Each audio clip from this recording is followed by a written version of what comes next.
The Swat Valley is one of Pakistan's most famed beauty spots.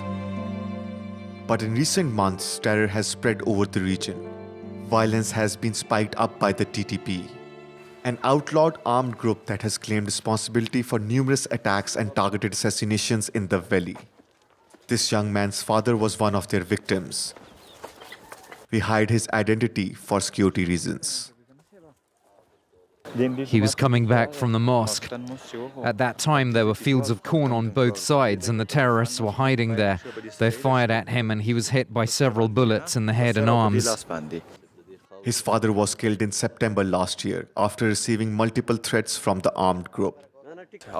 He was a member of the peace committee and he was in contact with the local authorities and the army. The day after his assassination, the Taliban said they had killed him because he was a member of the peace committee.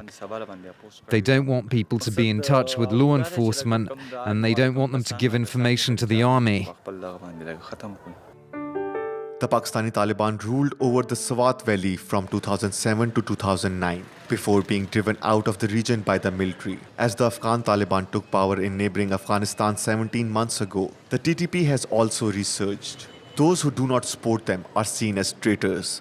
This is the case for Abdul Rahim, the head of the local traders union. He is always escorted by 3 bodyguards. Today he is visiting the local bazaar to meet shopkeepers. Talibanization rushdu halat kharab badami joda shwa arsa kharab. For several months now, Abdul Rahim has received regular threats. This message says, you haven't replied to my last message. All influential people are in contact with us and we have forgiven most of them. You will not live in peace as long as you are an enemy of the Taliban. They say it's my responsibility as a Muslim to help them financially. They are ordering me as the head of the shopkeepers to collect 3,000 rupees from each shop and send it to them.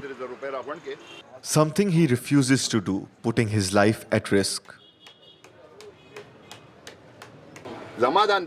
I believe that at least 300 shopkeepers in Mingora have been approached by the Taliban for extortion purposes.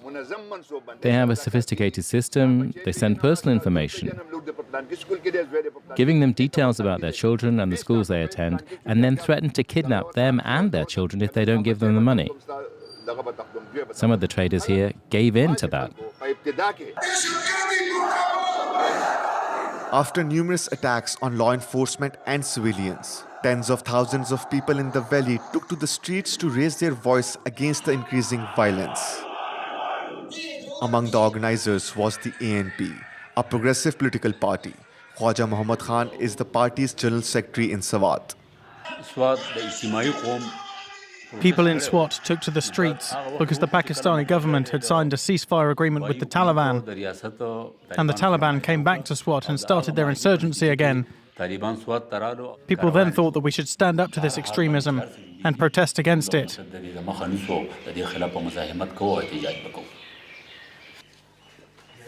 More than ever, fight against terrorism is at the heart of the party's internal discussions. Terrorism not only affects individuals, but it also destroys the social fabric. It puts an end to education, it affects business, and life as a whole comes to a standstill. We all need to prepare for and face this terrorist threat and resist it through peaceful protest and raising our voices. The